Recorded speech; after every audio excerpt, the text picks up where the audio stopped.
Hello and welcome back to our YouTube channel. उम्मीद करता हूं कि आप सभी फिट एंड फाइन होंगे। तो आज इस वीडियो में हम बात करने वाले हैं जेके एसएसबी एग्जाम्स के लिए कुछ इंपॉर्टेंट एमसीक्यूज। ठीक है, ऑलरेडी बहुत सारे वीडियोस मैंने आप लोगों के साथ शेयर किए हैं। ठीक है, तो ये वीडियोस बहुत ही इंपॉर्टेंट होते हैं। ठीक है, तो इसलिए आपको करना क्या है, अगर आप हमारे चैनल पर नए हैं तो चैनल को पहले सब्सक्राइब करो। ठीक है, and then share the video with your friends. और जितने भी एडिशनल फैक्ट्स होते हैं इनको आप अपने नोट्स में ऐड करते जाना है। ठीक है, तो let's start with the first question. ठीक है, आज आप पहले क्वेश्चन पे।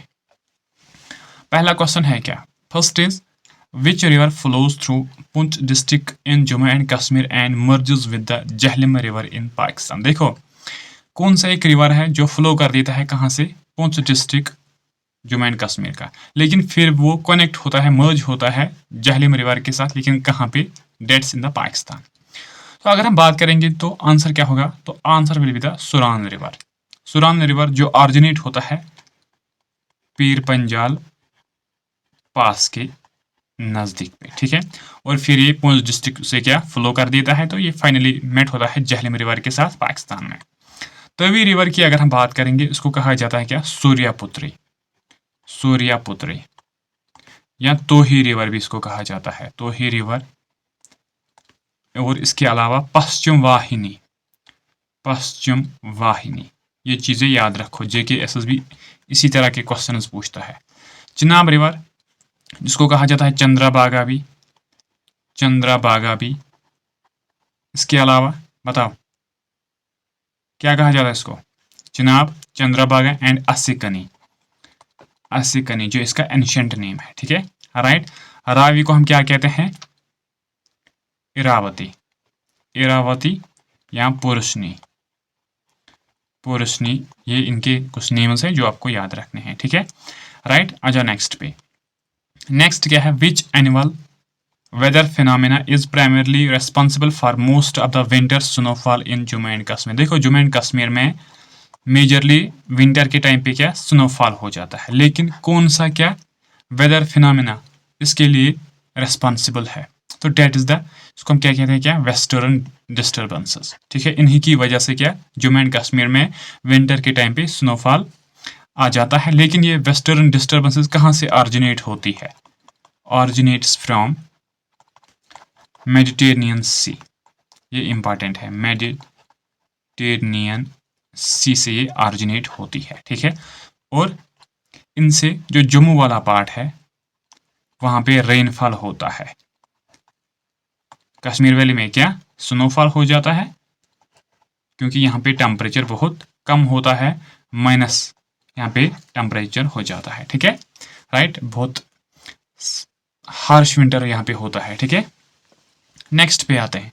नेक्स्ट इज इन 1897। देखो यहाँ पे जो ये डेट है ये इनकरेक्ट डेट है। ठीक है, मैं आपको एग्जैक्ट डेट फिर बताऊंगा। ठीक है, first railway line was built in Jammu and Kashmir to connect Jammu with which city. देखो, फर्स्ट टाइम जो जम्मू एंड कश्मीर हम कहेंगे, यहाँ पे जो रेलवे लाइन स्टार्ट की गई थी जम्मू से कहाँ तक, सियालकोट तक, सियालकोट तक।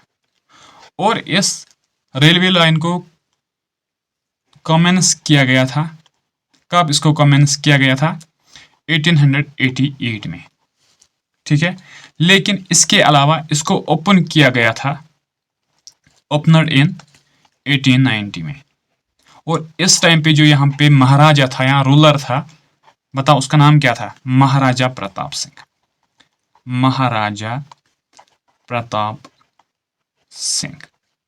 और इस रेलवे लाइन की जो लेंथ थी वो कितनी थी, लेंथ वाज 43 किलोमीटर्स। ठीक है, और ये जब पार्टीशन हुआ,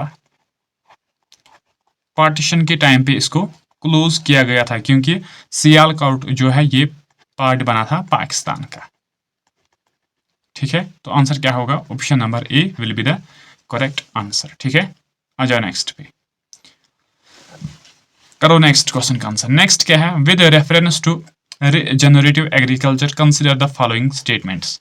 पहले ये रिजेनरेटिव एग्रीकल्चर क्या है, देखो ये एक कंजर्वेशन मेजर है, कंजर्वेशन मेजर है या स्टेप है। जिसके अंडर हम क्या कर रहे हैं, हम फोकस कर रहे हैं कि जो सॉइल का जो हेल्थ है वो इम्प्रूव हो जाए, ठीक है। और इसमें हम काम कर रहे हैं कि जो हम फर्टिलाइजर्स यूज कर रहे हैं, उनका सबसे कम मिनिमम यूज होना चाहिए।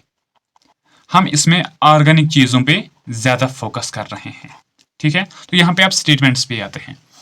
It focuses on improving the health of the soil, ये स्टेटमेंट सही है, ठीक है, right. Then next is it adopts the monocropping method to increase productivity. देखो ये स्टेटमेंट गलत क्या है, देखो ये स्टेटमेंट गलत क्यों है। मोनोक्रॉपिंग का मतलब क्या है, सिंगल क्रॉप कल्टीवेट करना, ये इसका मकसद नहीं है। आप एक क्रॉप भी कर सकते हो, दो भी, तीन भी, according to the fertility of the soil. लेकिन अगर एक टाइम पे क्या फर्टिलिटी इसकी लॉस हो गई है, फिर इस मेथड के तहत हम ये रेफर कर रहे हैं कि हमें क्या, जो हमारे पास हर्बिसाइड्स, पेस्टिसाइड्स या सिंथेटिक जो फर्टिलाइजर्स वगैरह आते हैं, हमें उनका सबसे कम यूज करना है। हमें क्या करना है, हमें ऑर्गेनिक चीजें यूज करनी है, ठीक है, राइट। हमें क्या, जो एनिमल से वेस्ट निकलता है वो चीजें यूज करने हैं, किस चीज के लिए, कि इस चीज का फर्टिलाइजेशन हो, इस चीज की फर्टिलिटी फिर से गेन हो, इस जमीन की फर्टिलिटी गेन हो, ठीक है। डेट मीन्स इसका ये मकसद है कि हमें रिड्यूस करना चाहिए ये सिंथेटिक इनपुट्स जो हमारे पास है, हर्बिसाइड्स, पेस्टिसाइड्स वगैरह, इन चीज़ों को क्या हमें कम से कम यूज करना है। तो second statement is incorrect, first and third will be the correct. तो आंसर क्या होगा, ऑप्शन नंबर सी हमारा करेक्ट आंसर हो जाएगा, ठीक है। आ जाओ नेक्स्ट पे। नेक्स्ट क्या है, next is the golden quadrilateral is a dash transport network aimed at facilitating faster movement of goods and people in India। ये गोल्डन quadrilateral ये है क्या, बेसिकली ये एक रोड हाईवे है, ये रोड ट्रांसपोर्ट नेटवर्क है, ठीक है, जिसका मकसद क्या है कि लोगों को क्या फैसिलिटेट करना है, फास्टर मूवमेंट्स ऑफ एक गुड्स की भी होनी चाहिए एंड पीपल्स की भी होनी चाहिए इंडिया में। और ये जो प्रोजेक्ट है इसको स्टार्ट किया गया था 1999 से, लेकिन इसकी जो एक्चुअल कंस्ट्रक्शन जो इसकी एक्चुअल थी वो 2001 में स्टार्ट हुई थी, ठीक है, ये चीज़ें याद रखो। लेकिन इसके अलावा ये इंडिया के फेमस 4 सिटीज को आपस में कनेक्ट कर रहा है, ठीक है, and the cities are Delhi, Mumbai, Chennai and Kolkata, ठीक है। मेनली इस प्रोजेक्ट के अंडर क्या नेशनल हाईवेज बनाए जाते हैं, नेशनल हाईवेज, वो 4 लेन की भी हो सकते हैं एंड 6 लेन के भी हाईवेज होते हैं, ठीक है, राइट। लेकिन इसको स्टार्ट कब किया गया था, 1999 में, और एक्चुअल जो इसकी कंस्ट्रक्शन है वो 2001 में स्टार्ट की गई थी। लेकिन कौन सी कंपनी इसको करा रही है, डेट इज द, बताओ कौन सी है, national highways authority of India, NHAI, ठीक है। तो ये इंपॉर्टेंट चीजें हैं, इनको याद रखो, ठीक है, राइट। आ जाओ नेक्स्ट पे। नेक्स्ट क्या है, next is article dash of the constitution of India lays down the process for introducing changes in the constitution. देखो अगर हमें कॉन्स्टिट्यूशन में कोई चेंज लानी है, तो उस चीज के लिए हमें क्या करना पड़ता है, अमेंडमेंट। और ये अमेंडमेंट किस आर्टिकल में लिखा गया है कि हमें अमेंडमेंट करना है, हमें चेंज लाने के लिए बिल्स लाने हैं, ठीक है, तो सो डैट वो फिर चेंज कॉन्स्टिट्यूशन में हो जाए। तो ये लिखा गया है आर्टिकल नंबर 368 में। तो आंसर सी हमारा करेक्ट आंसर हो जाएगा। तो आर्टिकल नंबर 351 क्या कहता है, बताओ क्या कहता है। इसके अंदर ये रेस्पॉन्सिबिलिटी है कि जो हिंदी लैंग्वेज है, इसमें ये लिखा गया है कि ये जो हिंदी लैंग्वेज है इसको प्रमोट करने के लिए, उसको प्रमोट करना एक रेस्पॉन्सिबिलिटी है यूनियन गवर्नमेंट की, ठीक है। और आर्टिकल 342 क्या कह रहा है कि प्रेसिडेंट को ये पावर है, वो किसी भी स्टेट या किसी भी यूटी के किसी एरिया को क्या स्पेसिफाई कर सकता है, ट्राइबल्स या ट्राइब, शेड्यूल कास्ट में वो उसको स्पेसिफाई कर सकता है। ये किसके अंडर पावर है, president, and this is written in the article number 342, ठीक है, राइट। तो आंसर क्या होगा, option number 3 will be the correct answer, ठीक है। आ जाओ नेक्स्ट पे, क्या है next, next is in which of the following years was the planning commission of India set up. Planning commission of India को कब बनाया गया था? देखो, इसको बनाया गया था 1950 में, जो उस टाइम पे इंडिया का फर्स्ट पीएम था, that is the Jawaharlal Nehru ji, उसने इसको बनाया था। ठीक है, लेकिन इसका जो चेयरपर्सन था that was the PM himself. That means Jawaharlal Nehru was the first chairperson of this planning commission. ठीक है, और इस प्लानिंग कमीशन को 2015 में रिप्लेस किया था NITI Aayog. That is the national institution transforming India, जो इसकी फुल फॉर्म है। एंड इसका हेड कौन होता है बताओ? PM of India. बेसिकली जब 2014 में बीजेपी की सरकार आई थी, तो फिर 2015 में इस प्लानिंग कमीशन को क्या रिप्लेस किया था नीति आयोग से। ठीक है, जिसको हम कहते हैं थिंक टैंक ऑफ द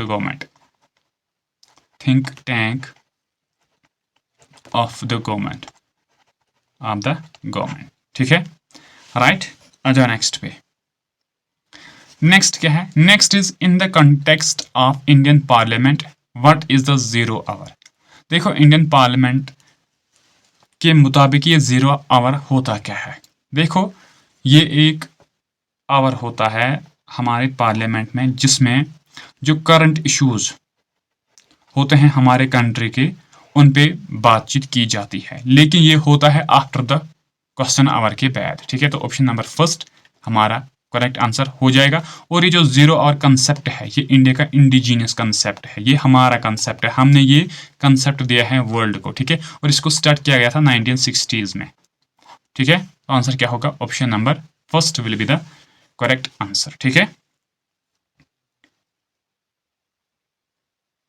आ जाओ नेक्स्ट पे। नेक्स्ट क्या है? Which among the following treaty was signed after the battle of Buxar.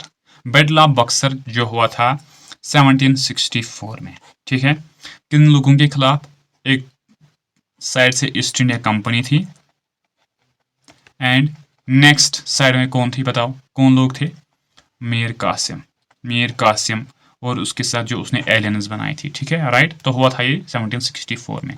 और आप सब लोगों को पता है कि यहाँ पे ईस्ट इंडिया कंपनी विनर बने थे, उन्होंने ये जीता था। और उसके बाद ट्रीटी ऑफ इलाहाबाद 1765 में साइन की गई थी, और इसी ट्रीटी के अंडर जो इंग्लिश लोग थे उनको मिला था Diwani rights, that mean the revenue collection rights उनको मिले थे। किन किन प्लेसेस में? बिहार और उड़ीसा एंड बंगाल। ठीक है, तो ये प्लेसेस थे जिनको फर्स्ट टाइम ब्रिटिश लोगों को यहाँ पे क्या मिला था? Diwani rights of these places. ठीक है, राइट। आ जाओ नेक्स्ट पे। नेक्स्ट क्या है? In which year the policy of subsidiary alliances was signed by the Nizam of Hyderabad. देखो, ये जो सब्सिडरी एलियंस थी, सब्सिडरी एलियंस जो थी, ये एक पॉलिसी थी, ये बेसिकली एक एग्रीमेंट था। एग्रीमेंट होता था बिटवीन ब्रिटिश एंड इंडिया की जो प्रिंसली स्टेट्स थी। ठीक है, ब्रिटिश लोग उनको आर्मी वगैरह दे रही थी, तो उसके बरक्स जो ये यहाँ के प्रिंसिपल स्टेट्स या प्रिंसली स्टेट्स के जो रूलर्स थे, वो उनको क्या, एक तो सैलरी, फूड वगैरह ये चीज़ें प्रोवाइड कर रही थी। तो ये एक एग्रीमेंट था, ये कॉन्ट्रैक्ट था। ठीक है, लेकिन इसको स्टार्ट किया था लॉर्ड वेल्जली ने। कब इसको स्टार्ट किया गया था? 1798 में। और फर्स्ट इसी निज़ाम ऑफ हैदराबाद जो स्टेट थी, इसको एनेक्स किया था, और इसी साल में इसको एनेक्स किया गया था, डेट इज 1798। तो आंसर होगा ऑप्शन नंबर बी।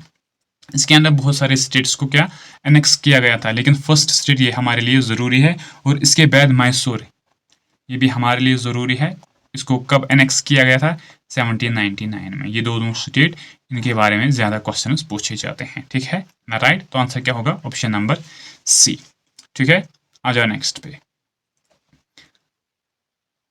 क्या है next question? Next is who was the editor of the newspaper Rashtragupta. Rashtragupta किसने लिखा था?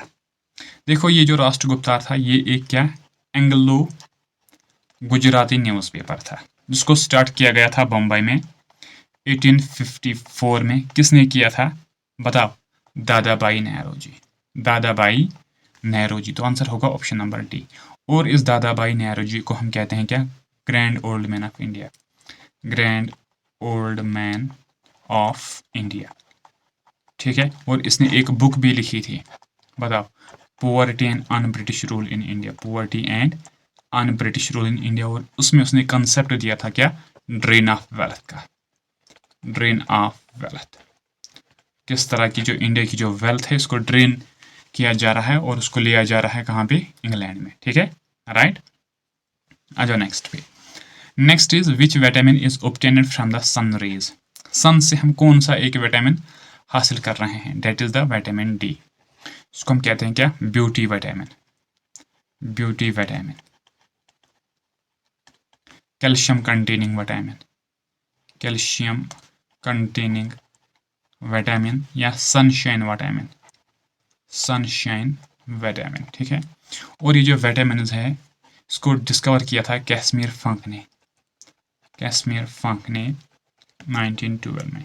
और ये जो विटामिन हैं इनके टू टाइप्स है, एक तो है water soluble and next is fat soluble. जो वाटर सॉल्युबल विटामिन है वो विटामिन बी एंड सी है, ठीक है, ये याद रखो।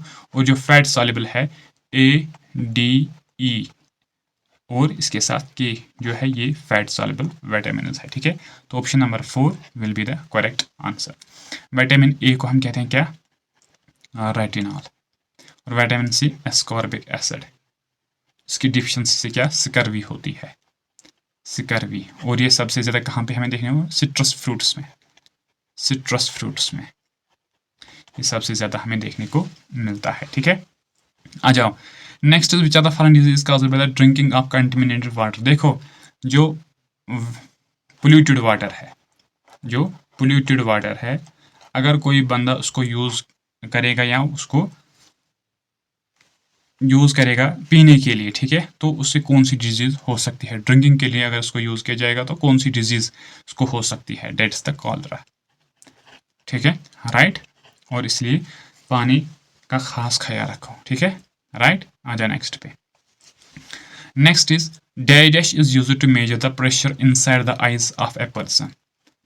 आइज के अंदर जो क्या प्रेशर होता है इसको किस इंस्ट्रूमेंट से मेजर किया जाता है, डेट इज द टोनोमीटर, ठीक है। Option number 3 will be the correct answer. Odometer, इससे हम क्या मेजर कर रहे हैं, इससे हम डिस्टेंस मेजर कर रहे हैं जो एक व्हीकल ने क्या ट्रैवल किया है। Distance travelled bye a vehicle is measured by the instrument जिसका नाम क्या है, ओडोमीटर, ठीक है। तो ऑप्शन नंबर 3 हमारा करेक्ट आंसर हो जाएगा। आ जा नेक्स्ट पे। Next is who was the first chief minister of Jammu and Kashmir. देखो जब पार्टीशन हुआ था इंडिया एंड पाकिस्तान के बीच में, जम्मू एंड कश्मीर एक प्रिंसली स्टेट था। फिर क्या हुआ था कि हरी सिंह ने क्या किया, इंस्ट्रूमेंट ऑफ एक्सेशन साइन किया था इंडिया के साथ, लेकिन जो कश्मीर था इसको एक स्टेटस अलग मिली थी जिसके अंडर जो कश्मीर का जो हेड होगा that will be the PM, वो पीएम होगा, उसका पोस्ट का नाम क्या होगा, प्राइम मिनिस्टर, ठीक है, राइट। और फिर 1965 में अमेंडमेंट किया जाता है और ये जो पीएम था उसको रिप्लेस किया गया था सीएम से, ठीक है। And the first CM was Ghulam Mohammad Sadiq, ठीक है। और जो सदर रियासत था और इसको भी 1965 में चेंज किया गया था गवर्नर से, गवर्नर के नाम से, ठीक है। और कमेंट सेक्शन में आप बताओ कि जम्मू एंड कश्मीर का पहला गवर्नर कौन था, क्योंकि इजी है, ठीक है, इसी थोड़ा सा चीज़ें रिवाइज भी हो जाएंगी, ठीक है। हरी सिंह ये क्या था, डोगरा रूलर, इसी ने इंस्ट्रूमेंट ऑफ एक्सेशन साइन किया था किसके साथ, इंडिया के साथ, ठीक है। आ जा नेक्स्ट पे। नेक्स्ट क्या है, next is Shalimar Bagh was build in which year, किस ईयर शालीमार बाग को बनाया गया था, डेट्स इन द ईयर 1619। किसने बनाया था, जहांगीर ने, मुगल एम्परर जहांगीर ने, किसके लिए, अपनी वाइफ नूर जहां के लिए, नूर जहां के लिए, ठीक है, राइट। और नूर जहां इसने यहाँ पे कौन सी मस्जिद बनाई थी, नो मस्जिद जिसको हम कहते हैं, या स्टोन मस्जिद है वो, पत्थर मस्जिद, ठीक है, पत्थर मस्जिद, लोकल इसको कहा जाता है पत्थर मस्जिद, पत्थर मस्जिद, ठीक है। और ये जो शालीमार गार्डन है इसको हम कहते हैं क्या, किस किस नाम से इनको हम जानते हैं, फैज बख्श एंड फरा बख्श, फरा बख्श, ठीक है, ये चीज़ें याद रखो, राइट। तो आंसर क्या होगा 1619। अच्छा नेक्स्ट पे, नेक्स्ट क्या है, between which mountain ranges is Kashmir valley located, बताओ that is the Himadri and Pir Panjal. Himadri that is the greater Himalayas, greater Himalayas, right. आ जाओ नेक्स्ट पे, करो नेक्स्ट क्वेश्चन का आंसर। नेक्स्ट क्या है, next is in which of the following sub ranges of the Himalayas is the Baltoro glacier located. Baltoro glacier कहाँ पे located है, that's in the Karakoram, Karakoram range में ये लोकेटेड है, जो पार्ट है ट्रांस हिमालयाज का, ट्रांस हिमालयाज का। और इस बाल्टोरो ग्लेशियर की जो लेंथ है डेट इज 62 किलोमीटर्स। और ये उसकी लोकेशन की अगर हम बात करेंगे, ये हमें गिलगित बाल्टिस्तान में देखने को मिलता है, गिलगित बाल्टिस्तान में देखने को मिलता है, ठीक है। तो आंसर क्या होगा, कारोकोरम रेंज, राइट। आ जाओ नेक्स्ट पे। नेक्स्ट क्या है, रिफॉरेस्टेशन मीन्स। रिफॉरेस्टेशन का मतलब क्या है, बताओ क्या है रिफॉरेस्टेशन का मतलब। एक तो होता है deforestation, deforestation and next is reforestation. Deforestation का मतलब क्या है, cutting of trees, cutting of trees.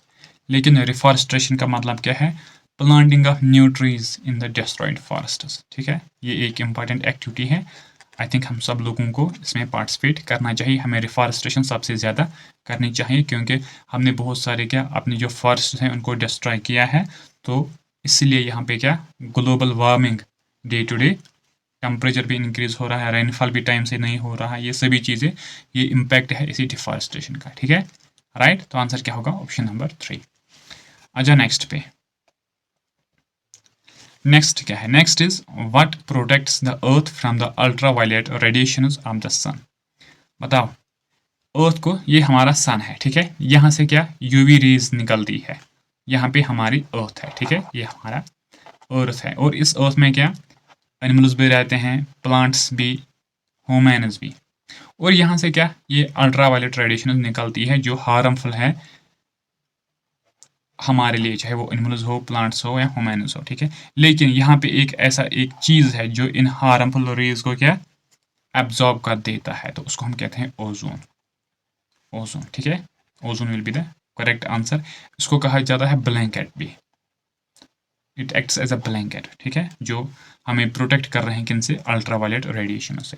Now ये जो ओजोन है डेट इज द O3, इसके दो टाइप्स, एक तो है बैड ओजोन, एक तो है गुड ओजोन। ये जो बैड ओजोन है ये हमें देखने को मिलता है क्या, कहाँ पे, ट्रोपोस्फियर में, ट्रोपोस्फियर में, ठीक है। और ये मिक्सचर ऑफ पोल्यूटेंट्स होता है, मिक्सचर ऑफ पोल्यूटेंट्स होता है। लेकिन ये जो गुड वाला ओजोन है, ठीक है, जिसको हम कहते हैं क्या ब्लैंकेट, जिसको हम कहते हैं, ये जो हमें प्रोटेक्ट कर रहा है यूवी रेज जो सन से आती है, ठीक है, राइट। ये हमें कहाँ पे देखने को मिलता है, स्ट्रेटोस्फियर में, कहाँ पे, स्ट्रेटोस्फियर में।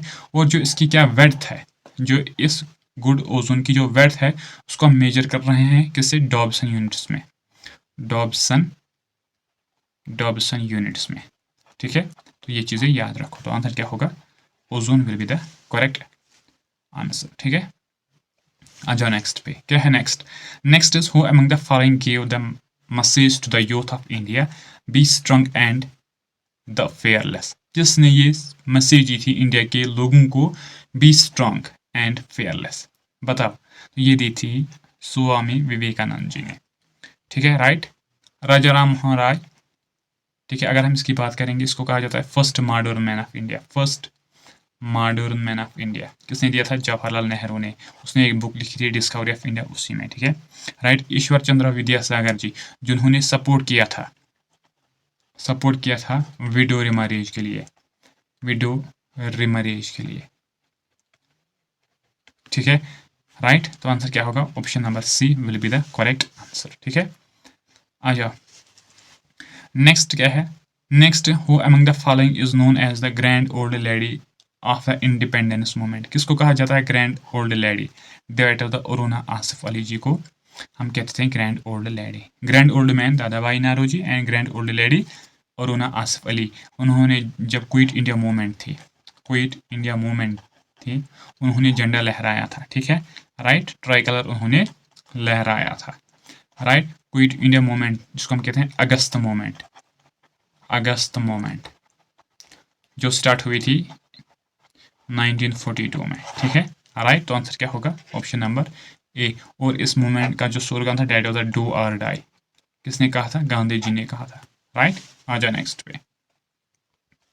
नेक्स्ट क्या है? Next is who among the following freedom fighters was not involved in the Kakori train robbery? कौन सा एक इन्वॉल्व नहीं था? That was the Bhagat Singh. ठीक है।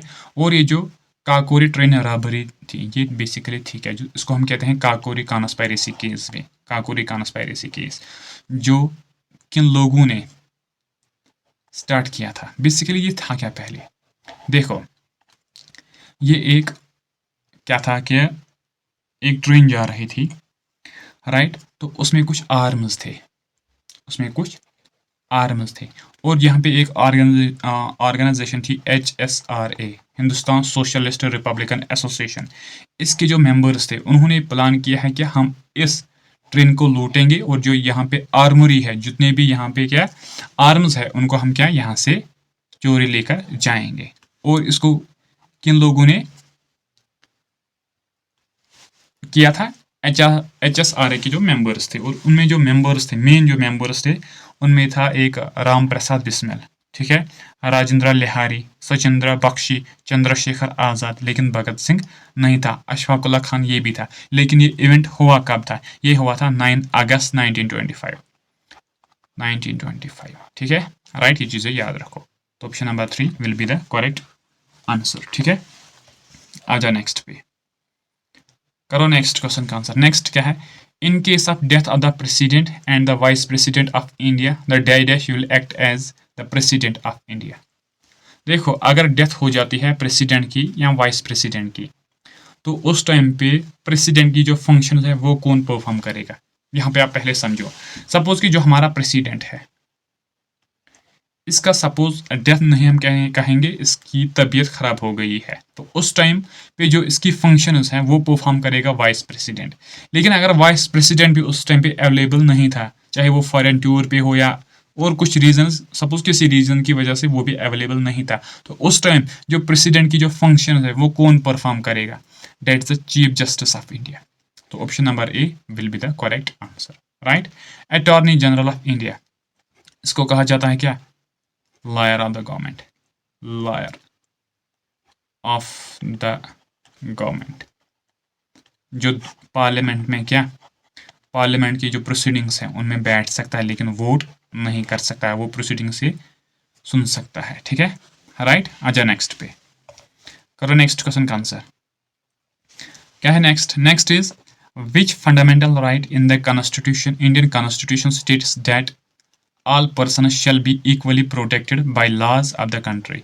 किस फंडामेंटल राइट के तहत ये कहा गया है कि कंट्री के जितने भी लोग हैं उनको इक्वली ट्रीट किया जाएगा?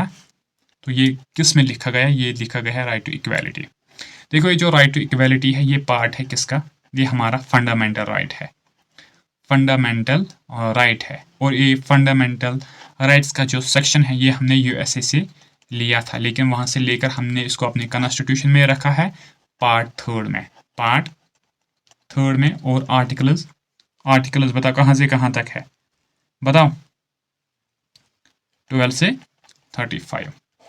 और ये जो राइट टू इक्वालिटी है, इनके आर्टिकल कौन कहाँ से कहाँ तक है? That is the 14 to 18।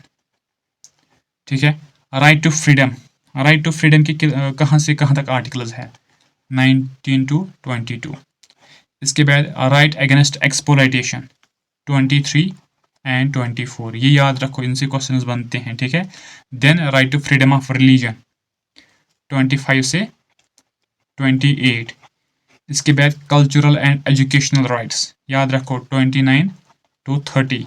Then constitutional remedies article number 32, जिसको कहा था भीमराव अंबेडकर जी ने क्या? Soul and heart of the constitution, of the constitution. ठीक है, राइट, नेक्स्ट पे चलते हैं। Next is the chief justice of India is appointed by, CJI को कौन अपॉइंट कर रहा है? बताओ। That is the president of the India. ठीक है, राइट, आ जाओ नेक्स्ट पे। क्या है next question? Next is which country one the 2018 men's hockey world cup? किसने जीता था? वो जीता था बेल्जियम ने। और उनके फाइनल में उनके साथ कौन थे? नीदरलैंड। ठीक है, लेकिन जीता था बेल्जियम और नीदरलैंड ने लॉन्च किया था। और ये कहाँ पे हुआ था? उड़ीसा में। Orissa, that is in India, right. आजा नेक्स्ट पे। नेक्स्ट क्या है? Raut Nacha is a famous folk dance form of the state of India. कहाँ की है? That's in the Chhattisgarh. Art and culture हर किसी एग्जाम का एक सेक्शन होता है, इससे 1-2 क्वेश्चन आते हैं, ठीक है, राइट। और इसके रिलेटेड जितने भी क्वेश्चन होते हैं इनको देखा करो, राइट। नेक्स्ट क्या है? Pandit Ram Narayan is a Hindustani classical musician who plays. देखो, पंडित राम नारायण जो राजस्थान स्टेट को बिलोंग कर रहा है, ये हिंदुस्तानी क्लासिकल म्यूजिशियन है, ठीक है। लेकिन म्यूजिशियन होने के साथ साथ ये एक इंस्ट्रूमेंट के साथ भी लिंक्ड है, दैट इज द सारंगी, ठीक है। तो option number C will be the correct answer, ठीक है। तो friends, this was all about today's class. तो first of all I hope कि आप ये वीडियो कंप्लीट देखोगे and then you will share the video with your friends. And if you are new to our channel, तो do subscribe for all upcoming videos. So thank you so much. Have a great day.